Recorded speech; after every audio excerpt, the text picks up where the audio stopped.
Alors, aujourd'hui, on est avec le papa de Cécile, Jonathan Liver, d'ailleurs, qui a écrit un livre, Cécile, ma fille m'a disparu. Votre fille a disparu, comme nous l'a dit Michel. Est-ce que vous avez déjà pensé qu'il y avait un lien entre la disparition de votre fille et Michel Fourniret? Pas du tout. Alors, déjà, depuis longtemps, je me disais, tant que je ne connais pas la vérité sur la disparition de Cécile,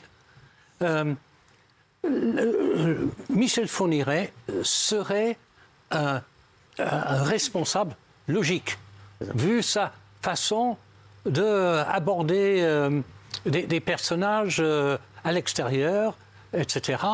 Et puis aussi la variété de ces victimes, c'est absolument affreux. Mais je n'étais absolument pas convaincu que, là, ça fait un mois qu'on sait que la disparition de Cécile est peut-être totalement liée à Michel Fourniret. Ne serait-ce que les dates.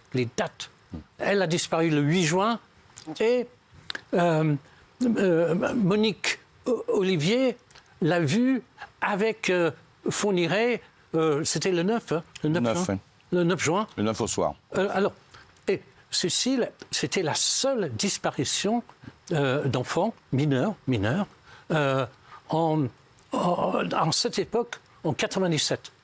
Donc, et puis quand j'entends le récit de Michel, je suis désolé, mais je suis totalement écœuré de revivre ce parcours. Et ce parcours qui a traîné pendant 18 ans, sans que les Belges informent les Français. C'est fou. Enfin, c'était insensé. Et tout le travail qui a été fait depuis, et notamment, vous connaissez tous Maître Cathy Richard, énorme avocat, très belle personne. Elle a appris au procès de Monique Olivier cette histoire de ce qui s'est passé avec Fourniret et cette jeune fille. Elle était témoin d'une jeune fille de 16 à 18 ans. Cécile, 17 ans et demi.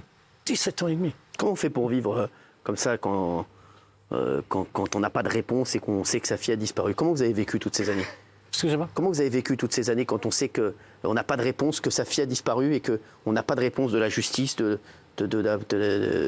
Alors, j'ai pas une recette. La toute première chose, c'est Cécile, c'était extraordinairement aimante et aimée. Et cet amour pour elle, je l'exprime depuis sa disparition tous les jours. Je lui parle de tout l'amour que j'ai pour elle. Au départ, je parlais aussi de la colère, mais ça, la colère est sortie. Moi, donc, c'est comme ça que je parle avec elle. En même temps, je suis totalement disponible pour l'avocate, Maître Richard,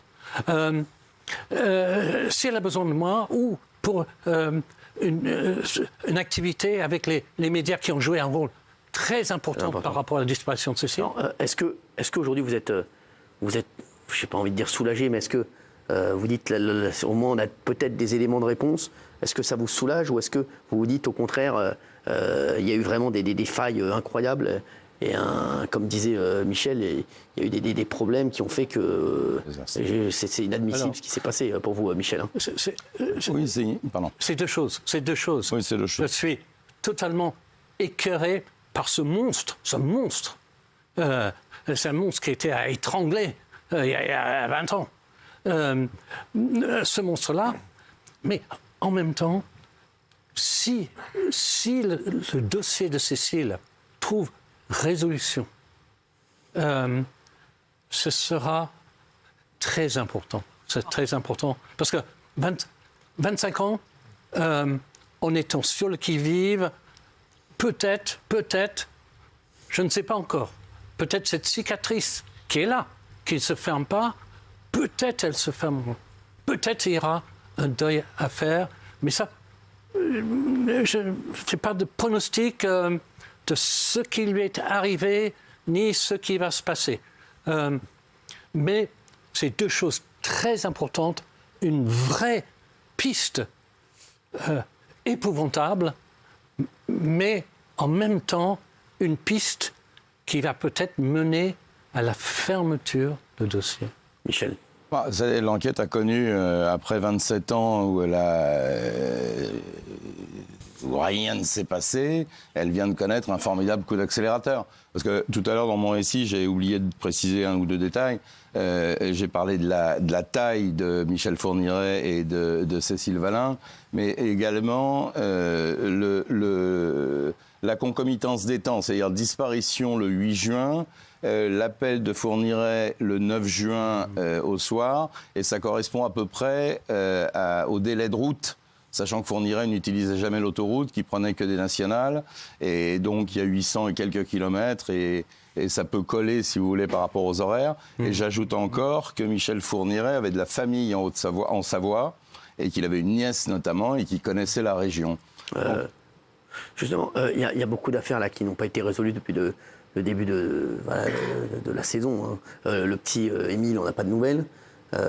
Gilles, Alors déjà, il faut se réjouir effectivement que ce pôle qui a été créé à Nanterre de Cold Case, c'est très récent en France. Avant, les affaires étaient abandonnées. Et là, ils reprennent tout. Ils sont extrêmement compétents. Ils déterrent des anciens procès-verbaux.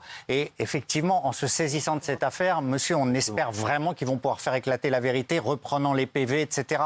Pour Aimé Lélina, c'est un peu tôt. C'est les enquêteurs du quotidien qui travaillent là-dessus. Mais ce pôle de Cold Case a déjà réussi à résoudre différentes affaires. Et là, franchement, c'est un espoir pour cette enquête, monsieur. Cathy Richard a fait en sorte que une demande d'acte pour que Monique Olivier soit interrogée. Oui. Alors, j'espère que ça se fera vite, parce que je sais qu'il y a déjà 2 cas pour lesquels elle va plaider coupable, je suppose. Hein. Donc, j'aimerais maintenant que ça se passe vite, et puis entendre encore... ah non, non, je ne peux pas supporter d'attendre encore. Dans son récit, Monique Olivier se met totalement hors de cause. Hein. Elle ne dit pas qu'elle a participé à quoi que ce soit, elle dit simplement ce dont elle a été témoin. Et donc elle parlera, à mon avis, plus facilement dans la mesure où elle n'a pas à se mettre dans la marmite. Elle est davantage désireuse aujourd'hui, depuis quelque temps, de révéler, de parler, de confesser, même si elle n'est pas directement protagoniste. Donc on peut espérer qu'elle ait envie de dire la vérité sur vraiment ce qu'elle sait de cette affaire terrible. Jusqu'à présent, quand elle a dit la vérité, ça lui a coûté cher. Hein. Oui, mais elle l'a dite. Déjà, dans les 3 cas de son dernier procès, à la fin, elle a demandé pardon aux familles. Donc, et ça montrait... avant, on disait « Ah ben non, je ne connais pas ». Et puis, elle a quand même... évolué. Elle a témoigné pour ce qu'elle a fait. Et puis, mais bon, je ne veux pas qu'elle fasse la même chose pour me faire plaisir. Mais ça c'est bien qu'elle n'est pas dans une disposition de automatiquement cacher. Dernière chose. Il faut quand même prendre les déclarations de Monique Olivier avec des pincettes, parce qu'elle a aussi tendance à raconter des choses qui ne sont pas forcément exactes. Donc elle noie un peu le poisson dans un flot de récits. Mais en tout cas, pour ce qui est de cette affaire de la disparition de Cécile Valin, je crois qu'on n'a jamais été aussi près d'apprendre enfin quelque chose, savoir ce qui s'est passé. En tout cas, là, elle peut parler sans être poursuivie. Très bien. Autre chose, oui, et puis c'est vrai que depuis la mort de Michel Fourniret, on sent que peut-être elle a moins peur, et ça peut être un espoir de résolution de ce cold case incroyable et terrible, monsieur. Espérons-le. Merci, monsieur Oliver, d'avoir été avec nous. Jonathan Oliver, Cécile, ma fille, m'a disparu. Merci d'avoir été là. Merci beaucoup. Merci à vous. Tout de suite, c'est Magellan sur C8. Merci à tous.